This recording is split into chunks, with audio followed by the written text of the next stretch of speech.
हे आम्हाला आनंदाची गोष्ट आहे। तुमचा पहिला प्रश्न आहे की भारतातील अणु ऊर्जा प्रकल्पांचे जनक कोण होते? डॉक्टर होमी भाभा। डॉक्टर होमी जहांगीर भाभा हे अतिशय स्पष्ट आणि परफेक्ट उत्तर दिलंय सरांनी, म्हणून त्यांना आपण चॉकलेट देणार आहोत। पुढचा अतिशय साधा आणि सोपा प्रश्न आपण त्यांना विचारणार आहोत। त्यांचा विषय राज्यशास्त्र आहे, त्यामुळे राज्यशास्त्राशी मी संबंधित नसल्याने मी थोडे त्यांना भूगोला संदर्भात प्रश्न विचारू इच्छितो। आणि साधा पुढचा प्रश्न आहे की आपल्या सूर्यमालेमध्ये आत्ता फारच रिसेंटली एका ग्रहाला ग्रहांच्या मालेतून काढून टाकण्यात आलेलं आहे, त्याचं नाव काय? ग्रहांच्या मालिकेतून काढून टाकले प्लेटो। प्लुटो, अतिशय परफेक्ट उत्तर। दुसरं उत्तरही सरांनी बरोबर दिलंय। आणि आता मात्र आपण ज्यांच्या नावाने हा आठवडा साजरा करतो अशा वैज्ञानिकांसाठी आपण सरांना जरा कठीण प्रश्न विचारणार आहोत। प्रश्न असा आहे, या प्रश्नाचं उत्तर पुस्तक आहे, त्यामुळे तुम्ही पण विचार करून द्या। आणि शेवटचा प्रश्न आहे, कारण आम्ही आतापर्यंत जेवढे प्रश्न इथे विचारले 2 प्रश्नांची उत्तर काहींना बरोबर आली आहेत, तिसऱ्या प्रश्नाचं आलं नाही।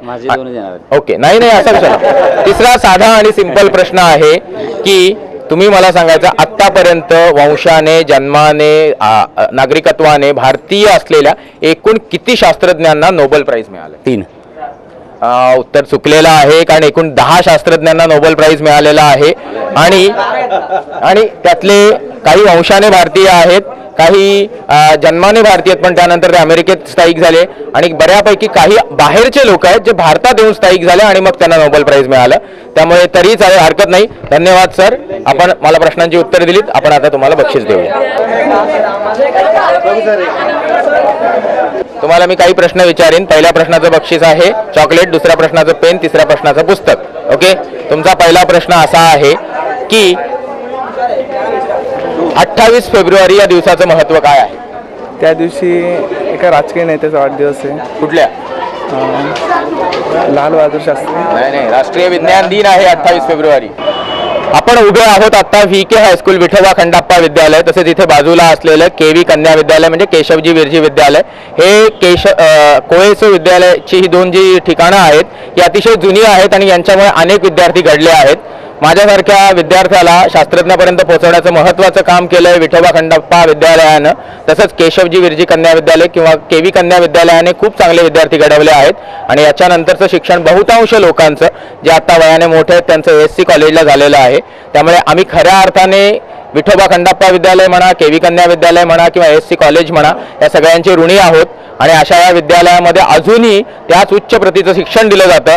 माझ्यासोबत बरेचसे विद्यार्थी फक्त शिक्षकांनी एकदा हाक दिली म्हणून जमलेले आहेत। एवढे विद्यार्थी मी आत्तापर्यंत प्रश्नमंजुषेमध्ये 2-4 शाळांमध्ये गेलो, पण तिथे काही सापडलेले नाहीत। आपले पहिले विद्यार्थी आहेत, त्यांची ओळख करून घेऊया आणि त्यांना काही साधे विज्ञानाशी संबंधित प्रश्न विचारूया। तुमचं नाव? माझं नाव संजय जोगिंद्र प्रजापती। मी इयत्ता 11वी कला अ मध्ये शिकत आहे। ओके, तुमच्यासाठी एक साधा आणि सिंपल प्रश्न आहे। पहिला प्रश्न आहे, who is missile man of India? भारताचे मिसाईल मॅन म्हणून कोणाला ओळखलं जातं? APJ अब्दुल कलाम। अतिशय योग्य आणि पटकन उत्तर दिलंय, धन्यवाद। तुमचा पुढचा प्रश्न महत्त्वाचा आहे। वंशाने, जन्माने किंवा राहतोय म्हणून अशा सगळ्या प्रकारे भारतामध्ये एकूण आत्तापर्यंत नोबेल प्राइज विजेते किती आहेत? Okay, no problem, thank you very much. तुम्ही आता त्यांच्याकडून उत्तर ऐकलं की फेब्रुवारी महिन्यामध्ये भारतीय राष्ट्रीय विज्ञान दिन साजरा केला जातो। तुम्हाला पुढचा प्रश्न त्याच्याशी संबंधित असेल, ओके, पण त्याच्या आधी तुमची ओळख द्या। माझं नाव प्रथमेश प्रदीप पाटील, 11वी येथे शिकतो। कुठल्या? सायन्स मध्ये आहात। तर तुमचा साधा आणि सिंपल प्रश्न हा आहे की तुम्ही मला सांगायचं आहे की फेब्रुवारी महिन्याच्या कुठल्या तारखेला राष्ट्रीय विज्ञान दिन साजरा केला जातो? नाही, भारतामध्ये अवकाश संशोधन करणाऱ्या संस्थेचं नाव काय? ISRO. Very good. So this is your first question, असं आपण पकडूया। आणि मग आता तुम्हाला दुसरा प्रश्न विचारतो। ओके, तुम्ही मला सांगा की भारतामध्ये अवकाश संशोधन करणाऱ्या अनेक संस्था आहेत, पण त्यातली एक प्रमुख संस्था जिचे संस्थापक किंवा ज्याच्यामध्ये भरीव कार्य केलंय जयंत नारळीकर यांनी, ती संस्था पुण्यामध्ये कुठे? आयुका। वा, व्हेरी गुड। तुम्ही दुसऱ्या प्रश्नाचं उत्तर दिलं। आता तिसरा आणि अतिशय थोडासा कठीण त्या प्रश्नाचा प्रश्न हा आहे तुम्हाला, भारतामध्ये किंवा आशिया खंडामध्ये प्रथम विज्ञानासाठी नोबेल प्राइज मिळवणारे शास्त्रज्ञ कोण होते? नाही। ठीक आहे, चालेल। तुम्ही 2 प्रश्नांची उत्तरं दिलीत बरोबर। आपले नवीन विद्यार्थी आहेत जे प्रश्न आपला ऐकू इच्छित आणि उत्तर देण्यास आतुर आहेत, त्यांची ओळख करून घेऊया। प्रतीक राकेश शाह। कुठल्या वर्गात शिकताय प्रतीक? 11th science. 11 सायन्स. सो तुमचा पहिला प्रश्न आहे, आपण ज्या सूर्यमालेचा घटक आहोत त्या सूर्यमालेमध्ये एकूण ग्रह किती आहेत? 8. पण मी तर ऐकलं होतं की काहीतरी 9 होते. 9 प्लुटो गेला आता. कुठे गेला?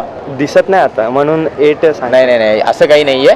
तसं तुमचं उत्तर पहिलं बरोबर आहे आणि तुम्हाला चॉकलेट मिळेल, पण तुम्ही त्याचा जे पुढचा भाग दिला त्याचं उत्तर मी तुम्हाला माहितीसाठी देतो. सूर्यमालेमध्ये एकूण 9 ग्रह होते, आता 8 ग्रह आहेत असं मानलं जातं, कारण इंटरनॅशनल ॲस्ट्रॉनॉमिकल युनियन नावाची एक संस्था आहे, त्यांनी त्यांच्या जे काही नियम आहेत त्यामध्ये प्लुटो बसत नाही असं जाहीर केल्या कारणाने आता आपण 8च ग्रह मानतो आणि 9वा प्लुटो त्याच्या जागीच फिरतोय, परंतु त्याला आता बटू ग्रह मानण्यात येतं, ज्याला इंग्लिशमध्ये ड्वार्फ प्लॅनेट म्हणतात. तुमचा दुसरा आणि महत्त्वाचा प्रश्न आहे जो आपण सूर्यमालेशी संबंधितच विचारतोय. सूर्यग्रहण आणि चंद्रग्रहण याच्यातल्या एकावर मला तुम्हाला प्रश्न विचारायचा आहे. तुम्ही मला सांगा कशावर प्रश्न विचारू? कोणताही. चला आपण सूर्यग्रहण घेऊया. मला सांगा, सूर्यग्रहणामध्ये सूर्य आणि चंद्र यांच्यामध्ये पृथ्वी असते की सूर्य आणि पृथ्वी यांच्यामध्ये चंद्र असतो? सूर्यग्रहणामध्ये. हां, ऑप्शन रिपीट करा. सूर्य आणि चंद्र यांच्यामध्ये पृथ्वी असते की सूर्य आणि पृथ्वी यांच्यामध्ये चंद्र असतो? सूर्य आणि पृथ्वीमध्ये चंद्र असतो. तुमचं दुसरं उत्तरही बरोबर आलेलं आहे. आता तिसरा आणि महत्त्वाचा प्रश्न, कारण सकाळपासून आम्ही फिरतोय पण तिसऱ्या प्रश्नाचं कोणीच उत्तर दिलेलं नाहीये. जो राष्ट्रीय विज्ञान दिवस म्हणून साजरा केला जातो फेब्रुवारीतला एक दिवस, ठीक आहे, तो आहे 28 फेब्रुवारी. या 28 फेब्रुवारीला राष्ट्रीय विज्ञान दिन म्हणून का साजरं केलं जातं? कुठल्या शास्त्रज्ञाच्या स्मरणार्थ साजरा केला जातो? कुठला शास्त्र? कुठल्या शास्त्रज्ञाच्या स्मरणार्थ? अंदाज मारा. ठीक आहे, तुम्हाला येत नाहीये? ठीक आहे, धन्यवाद. 2 प्रश्नांची उत्तर दिल्याबद्दल कॉंग्रॅच्युलेशन. माझं नाव मयुरेश मोतीलाल नायकवाडे, शिकणार 11वी सायन्स. 11वी सायन्सचे विद्यार्थी आहात. विज्ञानाचा अतिशय साधा प्रश्न तुम्हाला मी विचारतोय. आपण जिथे उभे आहोत इथे हवेचा जो थर आहे, ज्याला आपण वातावरण म्हणतो, त्याचा एक दाब अस्तित्वात आहे. तो दाब किती आहे?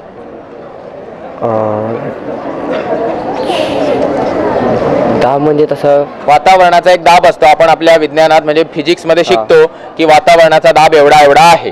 म्हणजे आपण दाब देताना शक्यतो असं मेजरमेंट करतो की 1 स्क्वेअर सेंटीमीटरमध्ये किती किलोचं वजन हवा टाकते. तर ते किती आहे? 100. नाही, उत्तर चुकलेलं आहे. ते उत्तर आहे, किती उत्तर आहे? कोण देईल? 1 atmospheric is what? How much KG? किती किलो? कोण देणार आहे उत्तर? हा ओपन टू ऑडियन्स आहे प्रश्न. जो उत्तर बरोबर देईल त्याला एक चॉकलेट, आणि पुढचा प्रश्न पण विचारला जाईल. त्यामुळे एनीबडी, वातावरणाचा दाब किती असतो या प्रश्नाचं उत्तर मला हवंय. एक कॉमन प्रश्न, त्या माणसाला आपण पुढचा प्रश्न विचारू. भारतामध्ये 1960च्या दशकामध्ये हरित क्रांती झाली. त्या हरित क्रांतीचे प्रणेते कोण होते? जेवतो ना आपण दररोज 2 टाइम, दररोज 3 टाइम. हरित क्रांतीचे प्रणेते कोण होते?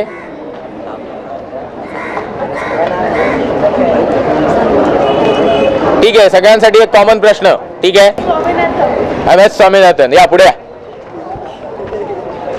ठीक आहे, we are rolling. See this is camera, so shooting has to be there. त्यामुळे आपण काय करणार, परत तो प्रश्न तुम्हाला विचारणार, तुम्ही उत्तर द्यायचं आणि मग दुसरा प्रश्न मी तुम्हाला विचारेन. ओके. आपल्या सोबत आहेत VK हायस्कूलच्या एक विद्यार्थिनी. आपण त्यांची ओळख करून घेऊया. नाव? कृतिका संजय कोळी. कुठल्या वर्गात शिकता कृतिका? 11th science. 11 सायन्स. तुम्हाला सगळ्यांना माहिती असेल आणि तुमच्यासाठी की आपल्यात सगळ्यात जर बेसिक गरजा असतील तर त्यातली पहिली गरज आहे हवा, पाणी आणि अन्न. भारताला स्वातंत्र्य तर मिळालं, पण 1960च्या आसपास 60 लाख लोक भूकमरीने मेले होते. तर 1960च्या आसपास एक हरित क्रांती झाली आपल्या देशामध्ये, आणि तिचे प्रणेते कोण होते हा तुमचा पहिला प्रश्न आहे. MS स्वामीनाथन. MS स्वामीनाथन हे आपल्या देशातील हरित क्रांतीचे प्रणेते होते, आणि त्याच्यामुळे आपण जी सुबत्ता बघतोय ती आहे. अतिशय चांगलं आणि उत्तम उत्तर दिलेलं आहे. ही माहिती आपल्याला हवीच. तुम्ही आता चॉकलेटच्या हक्कदार आहात. तुमच्या पोटाचा प्रश्न मिटलेला आहे. आता आपण येऊया दुसऱ्या प्रश्नाकडे. तुम्हाला मला या प्रश्नाचं उत्तर द्यायचं आहे की भारतामध्ये एक ब्रह्मोस नावाचं क्षेपणास्त्र आहे.